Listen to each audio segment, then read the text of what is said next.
وسهلا بكل الذين ينضموا للاستماع إلى راديو بلدي أول راديو عربي أمريكي ويعنى بقضايا العرب في المهجر.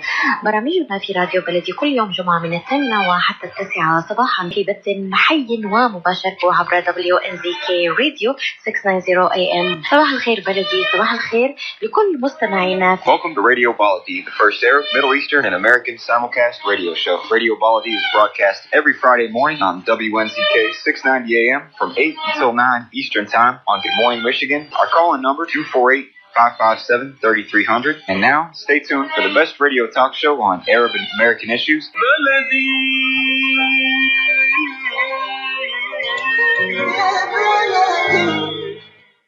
This is Radio Baladi, Friday, January 12, 2024, and I'm Ray Hanania here at WNZK AM 690 Radio. Good morning, everybody. Glad to be back here. I'm on the off season from my weekly Arab radio show, but I guest host each month, and I'm really proud to have this great guest this morning, someone I've known a long time, a journalist, a good journalist with Haaretz newspaper. Been there a long time, and he continues to still write, but he also wrote a book, Bradley Burston. Burston recently released his new book called The End of Israel, Dispatches from a Path to Catastrophe in a Challenging Era, which is a collection of columns Burston has written as one of Israel's most progressive, fair, and open-minded journalists. He's an op-ed writer, and many of his columns showcase how Netanyahu's policies over the years have led to the current conflict.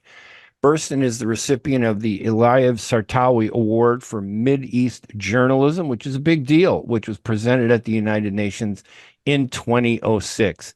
A native of Los Angeles, he moved to Israel after graduation from Berkeley. He was a part of the group which established Kibbutz Gezer. Listen, Bradley, welcome to the program. So glad to have you here. Thank you, Ray. I'm honored to be with you. So first of all, tell us a little bit about your background before we even get into the book, and just a little bit how your journalism background, what you're doing now, and let's go from there. How's that?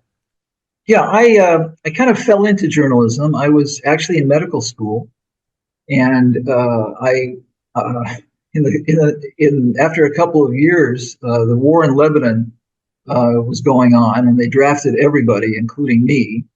And so basically, when I came back, I was looking for something else to do because my mind was not on my studies so much. And I fell into journalism, which, as you know, is one of the few things that you can actually fall into not knowing necessarily anything about how to do it.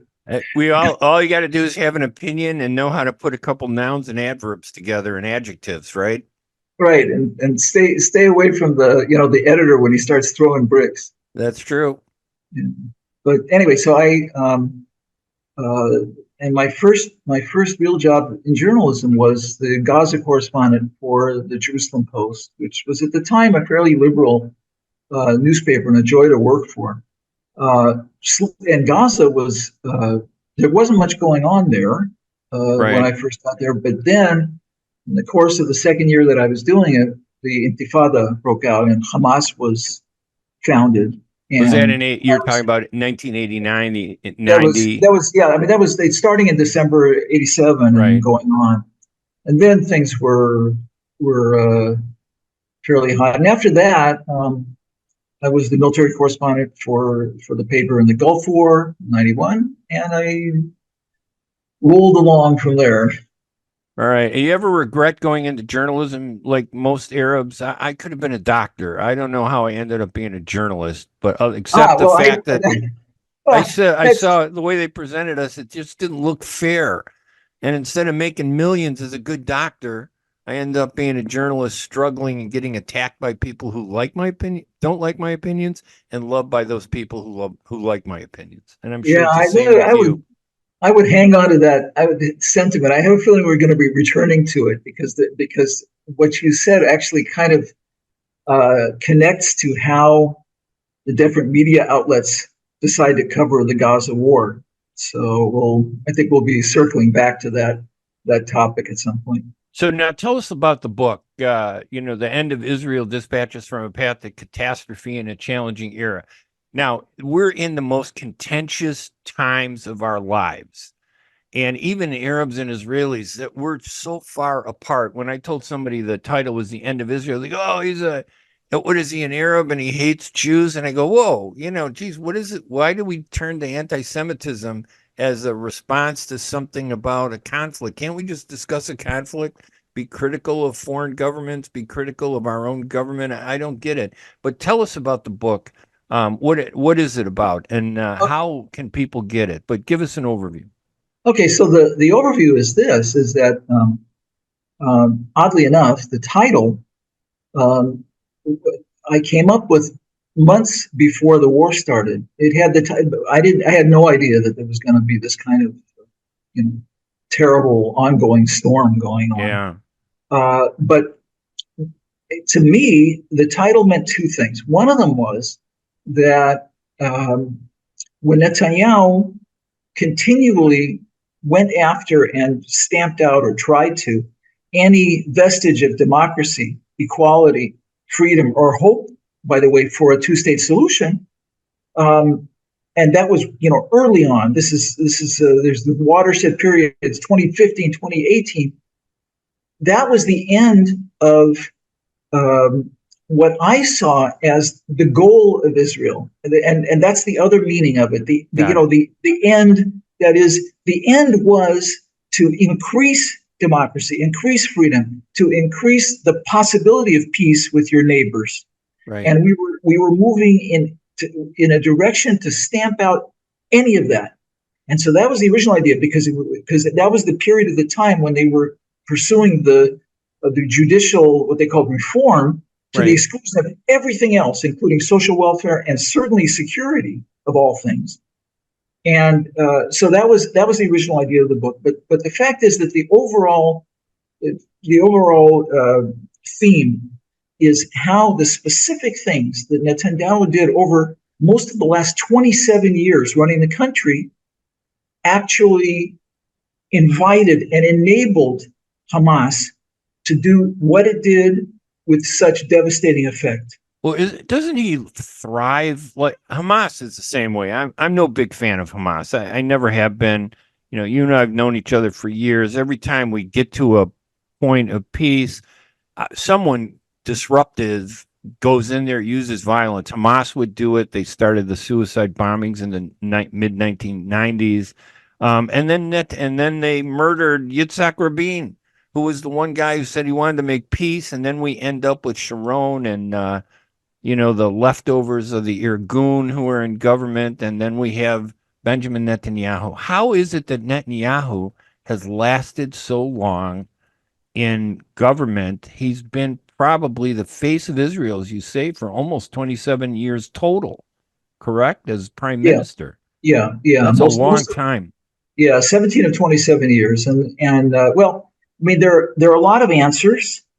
But one of the unfortunate answers is that he kept running out of political allies willing to go along with him, as it became obvious that he was so corrupt and so little interested, basically, in the welfare of the country.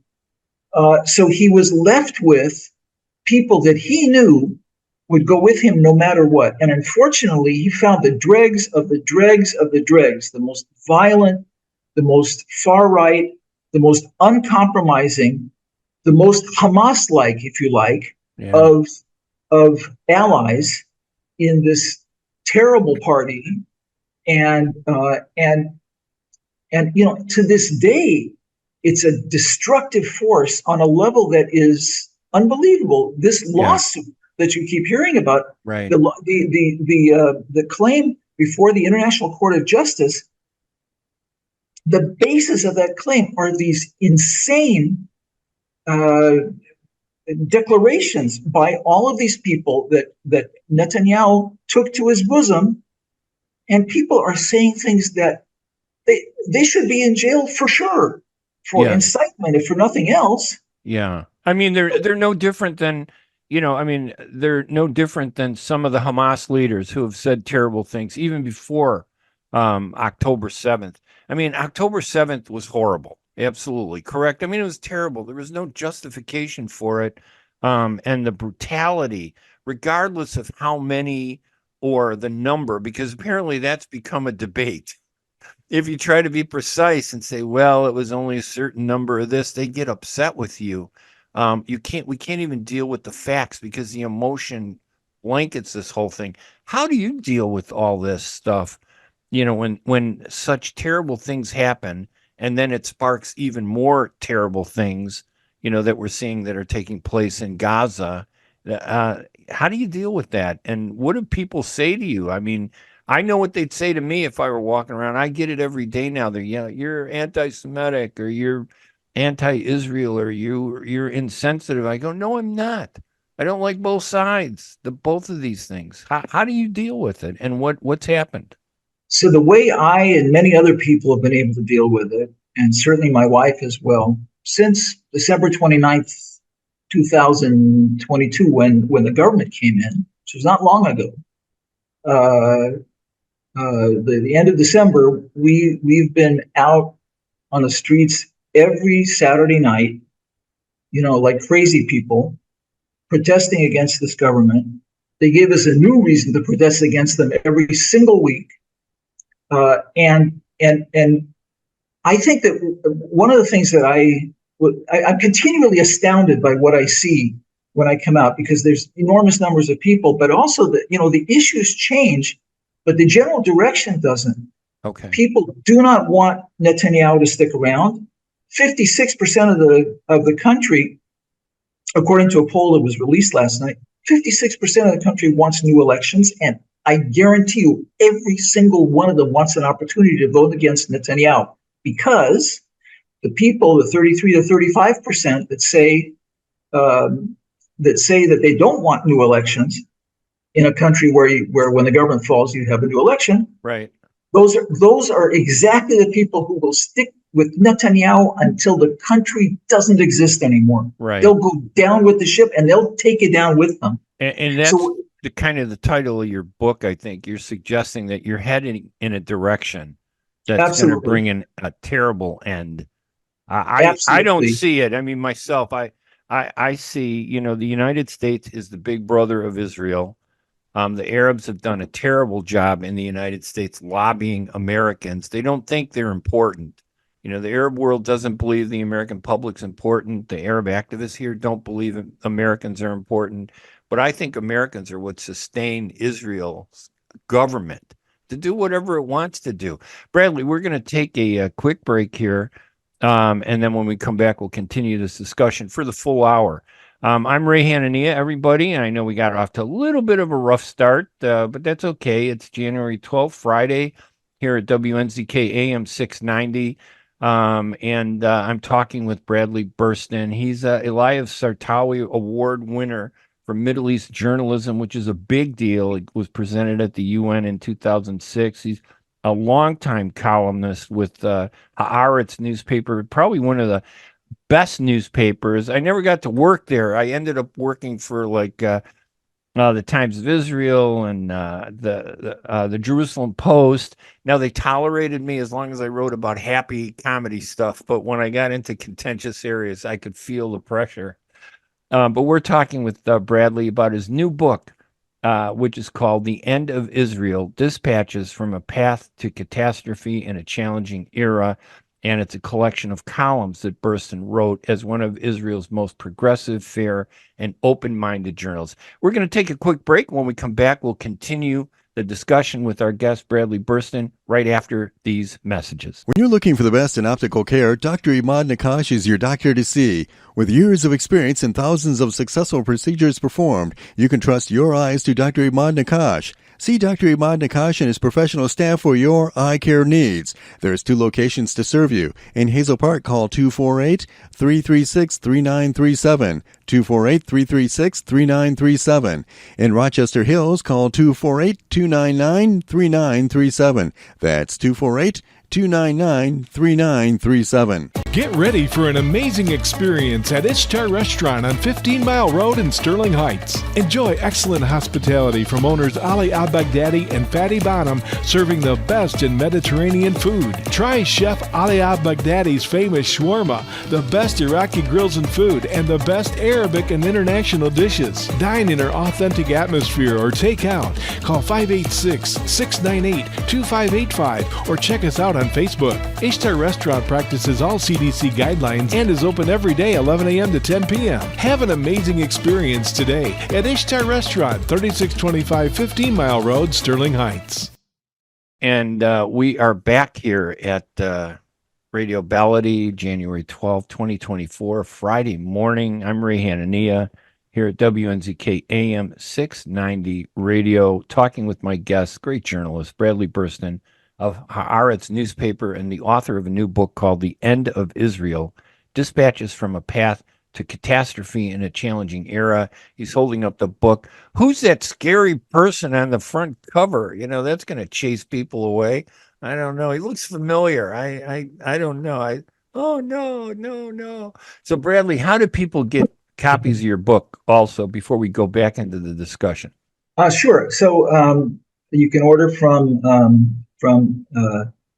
Amazon.com. You can order from Barnes & Noble online. You can order from bookshop.org, which is also a good thing to do from the standpoint of supporting independent bookstores. And eventually this will start to appear in stores. But in the meantime, that's the way you can find it.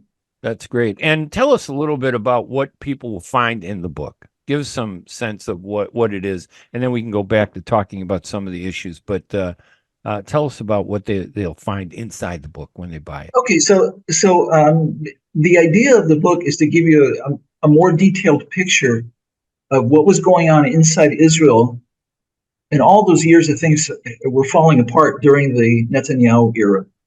And it included, for example, this campaign of divisiveness that absolutely split Israeli society into, you're either with us, in other words, you vote for Netanyahu, or you are the enemy. You are polarization. Just like in the U.S., we're polarized. There's either one side or the other side. No middle ground anymore. Right, and you don't find this. There was even a cliche of, I am going to be prime minister for all the people. But at some point, he even abandoned that because it was clear that it was not going to happen, and it was never. And it didn't need to happen because he could manage with a minority of voters who were committed to vote. With a minority of voters, he could skate along for election after election after election, and he did. But the real problem was that he made a choice between his career longevity, including staying out of jail, and for corruption violations, and on the other hand, the future of the state. And the problem was that it became this zero-sum game, and now we're watching it, unfold in real time. It became this zero-sum game where he decided he's going to stay there no matter what, take responsibility for nothing. Right. Keep going, keep elections as far away as possible for as long as possible, and that'll be good enough. Because for the rest of us, we're going to have to deal with whatever he throws out, including, okay, I'm going to draft, 360,000 people. I'm not going to deal with the problems of 250,000 displaced persons inside Israel who can't go back to their homes because of the war. And I'm certainly going to keep the war going as long as possible, no matter what, because I don't want to know what happens when all those people come back from the war, mad as hell, and saying, "What did you send me for? What was the point of all this?" And you know what? The one thing that Israel's government, and I'm always very specific. I'm talking about a government and government policies, and you'd think rational people would understand that, but they want to drag you into a debate about anti-Semitism as opposed to a debate about politics. It seems like there are a lot of Israelis who are unhappy with Netanyahu's government. Obviously, not everybody voted for him. He then reached out to the far religious right to build a coalition. I thought, and tell me if I'm wrong, to protect himself against these corruption charges that he faced that we don't hear much about anymore. He was possibly going to be convicted on corruption on 3 different charges. Then all of a sudden, all this turmoil starts up, and it sounds like a master plan to distract and protect himself by turning this war into the focus and the hate and the intensity that it's become. Have people lost sight of all that, and did he do that, or am I just mistaken about what he's done? No, there's no question. First of all, there's no question that a big part of the judicial reform, quote unquote, had to do directly with deflecting any kind of decision in all of these 3 corruption cases. But at this point, and even though the cases actually are grinding on, and they may grind on forever in the courts, despite that, I think the real problem is that Netanyahu went to war with no exit strategy, with a level of violence in terms of the bombing campaign that we haven't seen we've never seen anything like this at all. They dropped as many bombs in the first week as America dropped in Afghanistan in a year, which is a chilling statistic. A chilling statistic on its own. That's the first thing. The second thing is there were 240 hostages. They didn't know where they were.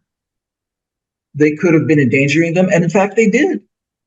But the third thing, and I think probably the crux of the matter was that he was so worried about being deposed that he, on October 7th in the evening, he set out. He says we're gonna smash Gaza. He used the word, or referred to it, revenge twice, which is something that is not the same as self-defense, certainly. And certainly, I mean, in my mind, revenge is something that never works. And said it only makes things worse. And he definitely did. And I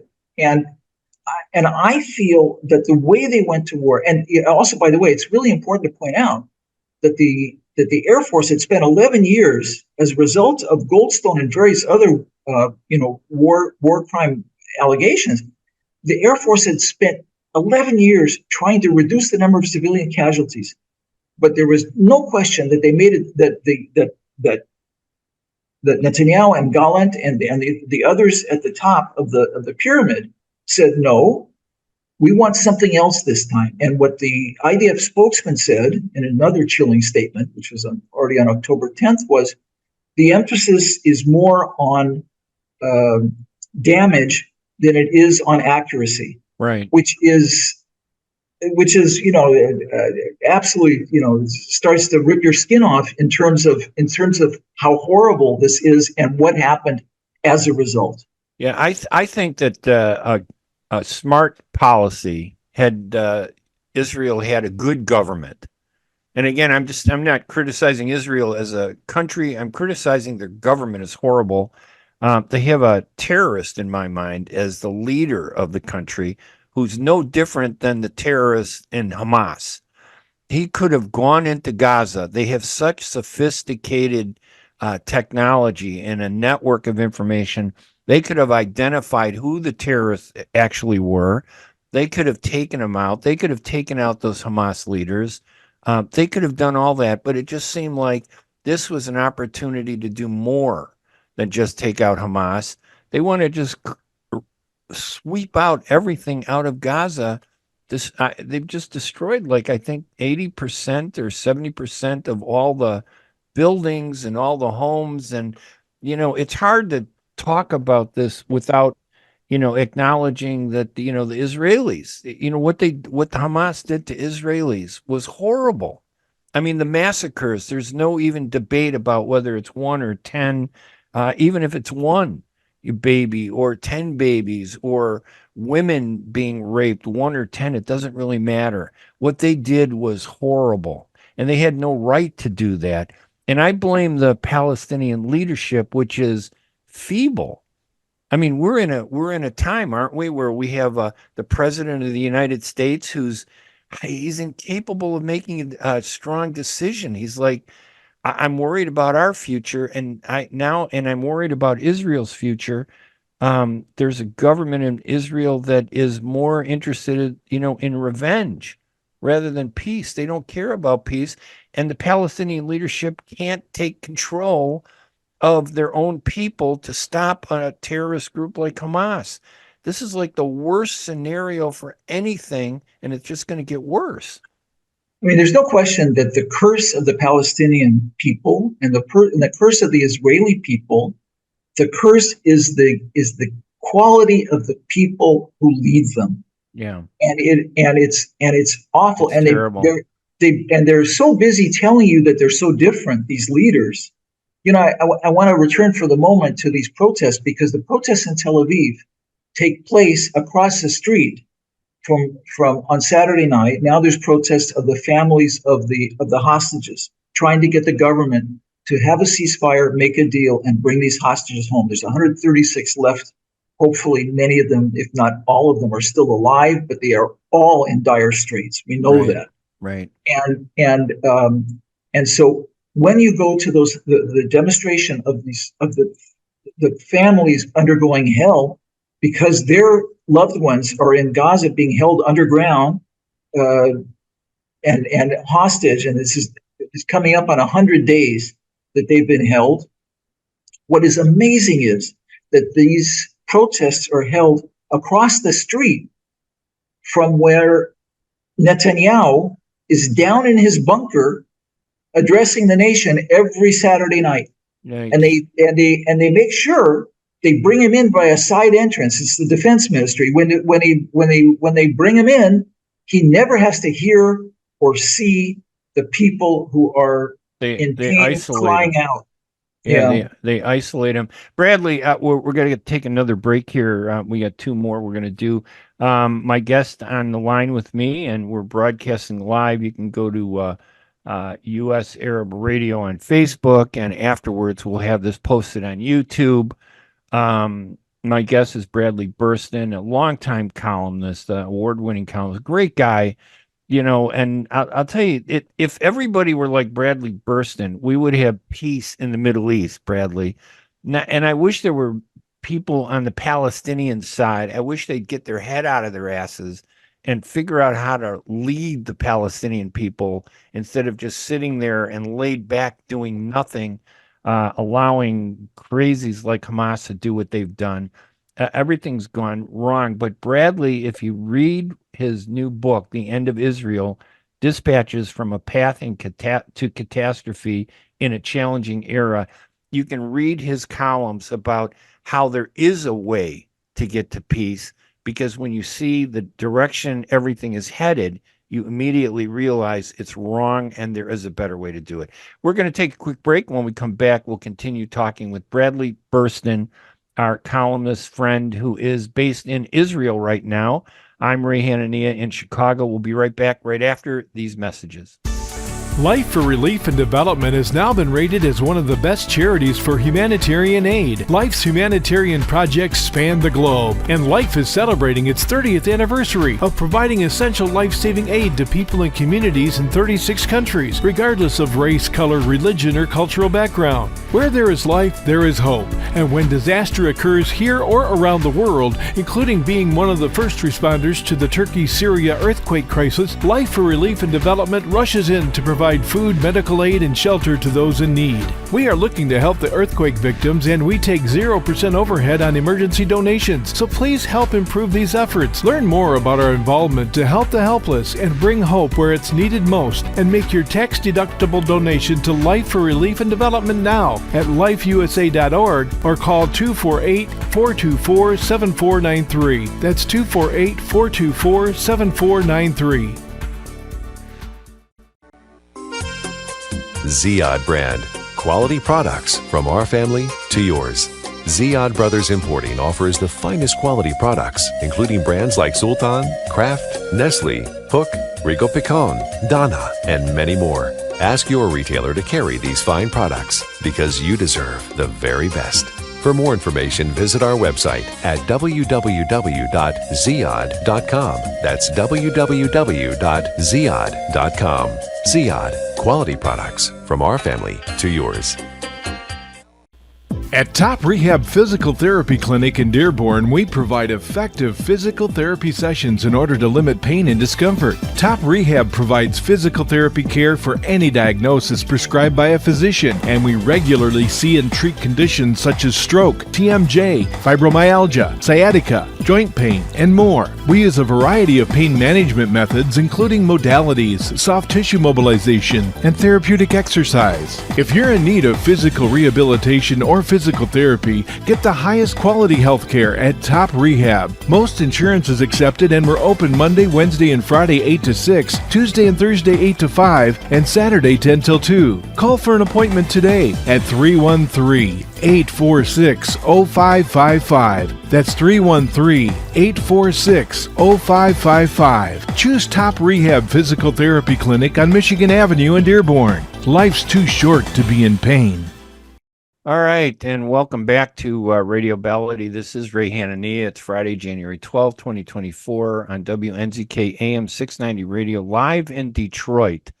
I would ask people to call in, but because we're having just a little technical difficulty hearing the studio, I'm not going to know. I don't think I can actually put any of the listeners on the air. So, Bradley, you actually get more time to talk about your book. So tell us some of the books.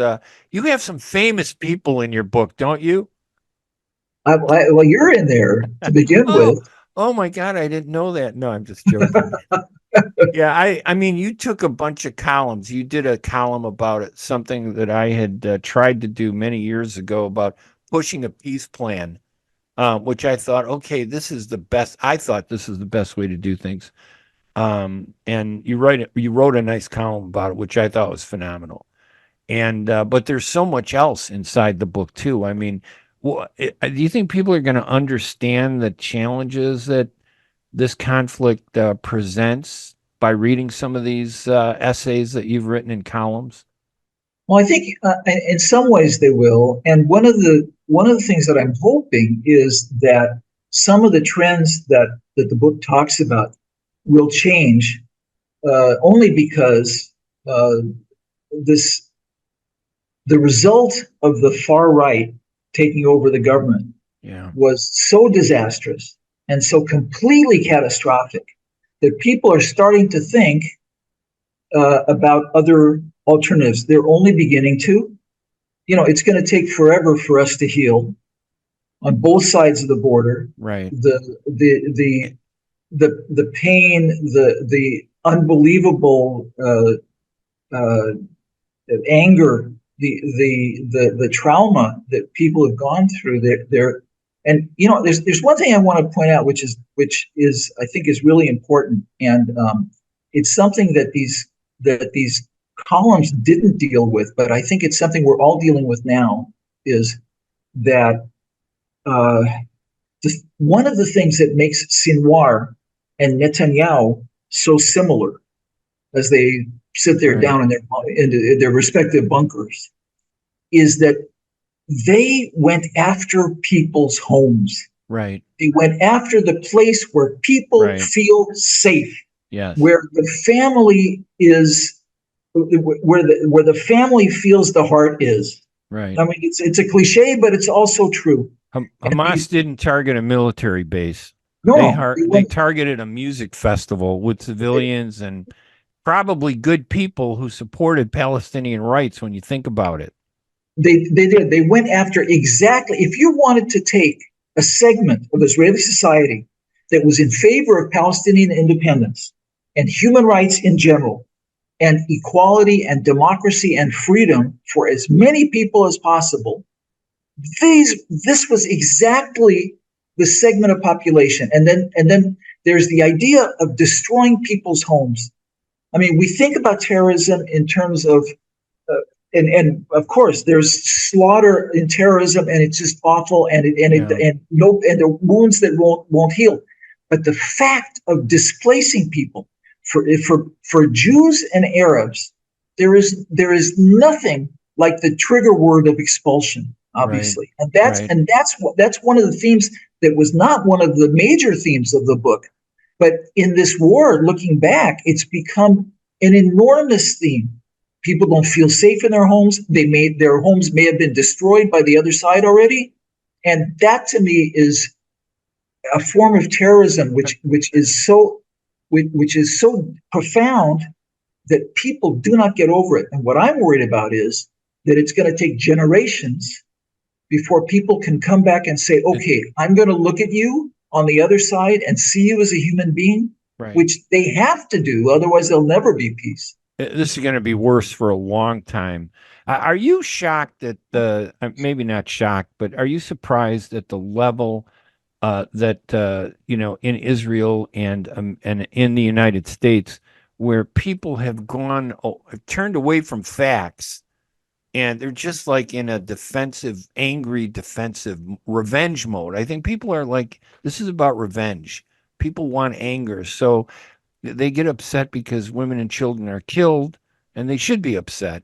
And then they see women and children being killed, and they say, no, that's not happening, or that's not our fault. It's happening. It's some Hamas terrorist that's hiding behind them. And I'm thinking, when did we lose the humanity that made us such good people? It just doesn't seem to be there. Or are the people with humanity just afraid to stand up and speak up? Or have we lost rank? Have our numbers dwindled? What is going on? I mean, you see the evil on both sides, and they're getting away with it, and it's terrible. I think people find it really threatening when they have to really look, open their eyes at what their own side has done in the context of this conflict.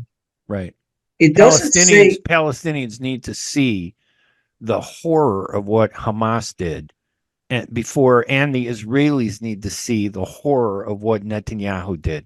But they're looking past their own at the other side and fueling their anger, right? Yeah, and I think that unfortunately we journalists are a big part of aiding and abetting that. I think that what happens is, and you can see it on both sides, in Israel it's pretty obvious, we curate very carefully the news that comes in. So we feed people's prejudices. We feed their anger. They're not presenting facts. They're just feeding the hate. Because you're right. When you don't see in the media here in the United States the devastation that's taking place in Gaza. What you do see only literally on TV are Anthony Blinken and Biden, and then the far right, the Republican right, talking about how a ceasefire is bad, or this is an issue of anti-Semitism. There's a big debate about these important issues, but they're around the side. They're not the focus issues. So Americans are not seeing that. The only place they see it is on social media, on TikTok.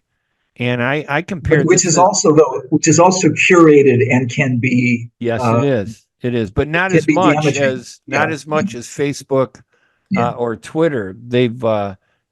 So it's hard. It's like they want to stop the information so that they can keep going ahead with this bulldozer to destroy everything. You're Israeli. I mean, are you worried about your future? First of all, from the sense of you're a moderate. Moderates seem to be the most hated people in Israel and the United States these days. It's not easy. And actually, I'm a person who believes that if there's any way forward, if there's any future for this country, the future of this country is Arab-Jewish cooperation. Yeah. And there were, starting especially during the COVID era, there was a whole current, a whole momentum of looking at Arab citizens of Israel totally differently. The Jews until then had thought of very often of Palestinian citizens of Israel as being this fifth column that was going to, right, invade them, basically. And then during the COVID period, people realized that the medical system in this country, the medical establishment, was absolutely dependent on this self-sacrifice of this exact segment of the population, 1 out of 5 Israelis. Oddly enough, there were polls taken during the war that suggested that Palestinian citizens of Israel feel more Israeli than they have before. They don't like this bombing, and they're not allowed really to talk about it because right. you can be prosecuted for it. Right. There's no free speech, is there, in Israel? Well, there is some, but for Arabs there basically is not. And that's the problem with democracy in general. It's democracy for some people. And by the way, a lot of the moderates also don't have democracy either for the same reason. On the other hand, there's still this very, very strong current of people in certain organizations getting together and trying their best, Arabs and Jews together, to do all kinds of activism, including to try to found political parties or to increase Arab representation in leftist parties. There's a number of there's evidence. There's reason to believe now that there will be new parties in the next election, and at least one of them will be a party of the left with a substantial Arab component, which would be great, and which would change this place a great deal. And then there are several organizations where Arabs and Jews work together, especially an organization called Standing Together, but there are a bunch of others that are moving forward. The government is doing everything it can to keep these groups from assembling, from demonstrating against the war, from having just free assembly.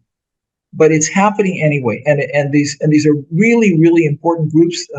There's combatants for peace, people who were on both sides and who were under arms and now are working for peace. There's the bereaved parents circle, Arabs and Jews,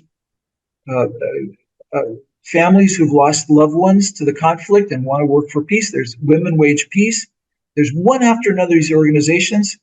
So I am hopeful that even though everything is mitigating against this, we're going to move forward. It's just going to be unbearably slow. I think part of the problem is there is no real leadership pushing for peace. All we get is leadership pushing for hate, anger, and despair. There's no leadership in the Arab world really pushing for peace. There's no leadership in the U.S. I know there's a big debate in the U.S. about, a ceasefire is bad. And I'm going, wait a minute, a ceasefire is bad? How is a ceasefire bad? So everything's been politicized into what it means. And there's anger, there's hatred. This is the worst time I have ever seen things in all the years that I've been involved between Israelis and Palestinians. This is the worst time in our own communities. And I'm sure it's the same way with you. Bradley, we got to take our last break. And I apologize. One thing, you got to fund the radio show. And thanks to our, I don't want to call her producer. She's the spirit of Radio Baladi and U.S. Arab Radio, Layla El-Husseini. She does a great job. She's been struggling and fighting. You don't get much Arab news, information in the U.S. They censor us, they block us, they prevent us from doing things. And when they can't stop us, then they call us names, so it's like a struggle. So she continues to do it. She does a great job. So listen, let's take our last break. When we come back, we'll continue talking with Bradley Burston here at WNZK AM 690 Radio. We'll be right back right after these messages. Are you going to start a restaurant or a grocery store soon? Do you need floor plans and designs? Call Naji Abood at 734-744-9796. Do you want to buy kitchen and restaurant equipment at discount prices? Call Naji Abood now, 734-744-9796. New Concept Products and Design, the trademark of kitchen equipment. 5% discount on all purchases of $75,000 or more.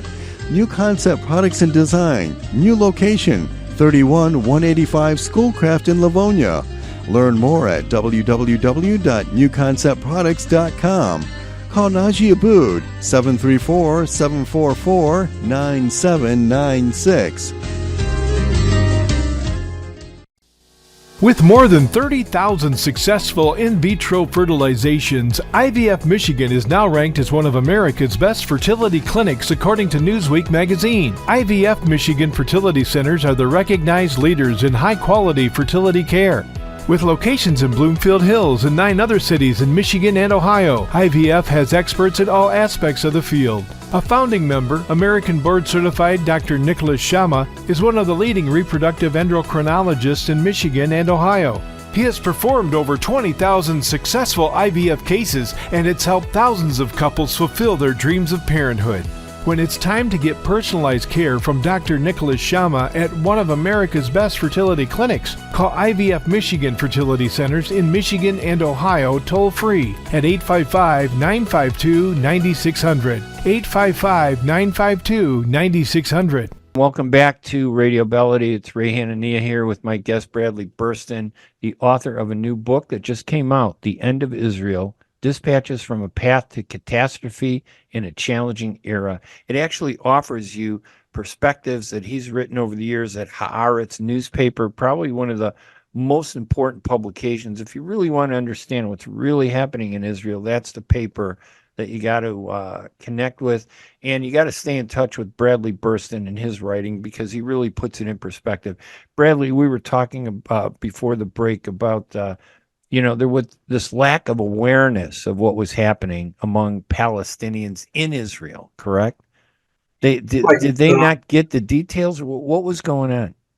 So no one really knew what Palestinians were being exposed to in the West Bank and Gaza, anyway, what they were being exposed to in terms of the news, what they knew and what they didn't. Right. And so a Palestinian pollster who is eminent and excellent, polled Palestinians in the West Bank and in Gaza during the lull. It was about a week at the end of October, beginning of November, when there were prisoner and hostage exchanges. And during that lull, they asked the people in Gaza and the West Bank, are Hamas war criminals? And people said no, overwhelmingly no, they're not war criminals. And then they asked them, after that question, they asked them, what do you know about what happened on October 7th? And what have you heard about that? And it became clear that they knew nothing of what the Hamas people had done on October 7th. They knew from Al Jazeera and elsewhere everything about the horrendous bombings and the destruction in Gaza. They had no idea of the human toll that Hamas exacted on October 7th. Isn't that part of the problem? I mean, even the Arab media doesn't really talk about the extent of what Hamas did to the Israelis, the way they talk about to the extent of what Israel is doing to the Palestinians. And I'm not saying either is justified in any manner, but it seems like both sides, the Israeli media plays down what it does to Palestinians. You couldn't, I mean, they do have a censorship, don't they, in Israel? If you write something that the Israeli military disagrees with, could you be in trouble? You don't need censorship. In point of fact, they just do it because they know that there's a line and they don't want to cross it. I hesitate to use this term, but it's the term that I use in my head, which is you're selling a product. Right. And you know what sells. By the way, this is true on both sides of the border. This is true on both sides of every border. Yes. You know what sells. And in this era, you bet if you sell a product which is, well, this is happening, but also this is happening, people's eyes glaze over and they move into the more comfortable. I mean, it's going to be the world's worst comfort zone, but it's their comfort zone where they hear horrendous things about the other side, and they believe everything good about their own. So there's a unrestrained reporting that's critical of the other people, but you're restrained, sometimes self-restrained, but you could get in trouble. I mean, and this isn't just in Israel. This is in a lot of Arab countries too. It's the same way. True. You can't just write whatever you want to write about what's happening. I think, but it's also true that there are media outlets. If you want to find out what's going on, at least in Israel, there are media outlets which tell you. And in particular, television is no good anymore. But if you read Haaretz, if you read Plus 972 magazine online, and its Hebrew version also, it's called Sicha Mekomit. Then you get a much more complete picture of what's going on both sides. All right. And Bradley, you don't have a website yet, but if people can go to Amazon.com, they could go to a couple different places to find your book. It's out there. The book is titled The End of Israel, Dispatches from a Path to Catastrophe in a Challenging Era. There's a copy of it on the screen there. I urge you to get the book.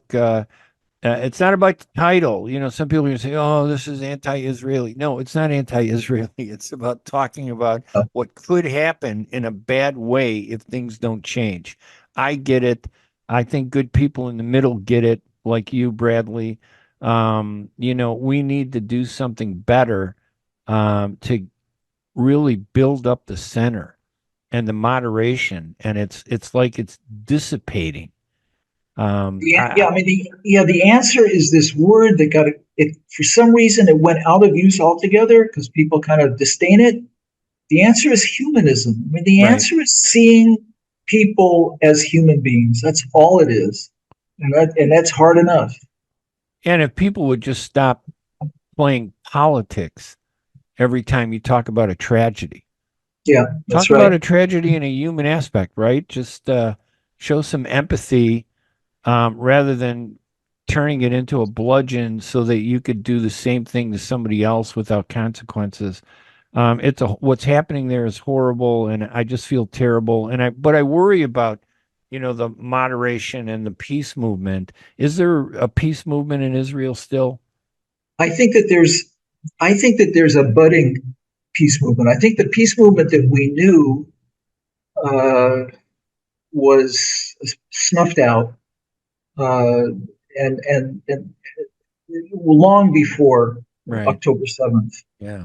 But it was tremendously tragic that many of the Israeli victims of Hamas were exactly the kind of people who wanted full freedoms for Palestinians. It's just, you know, and I think that the right wing here took a certain amount of satisfaction in the fact.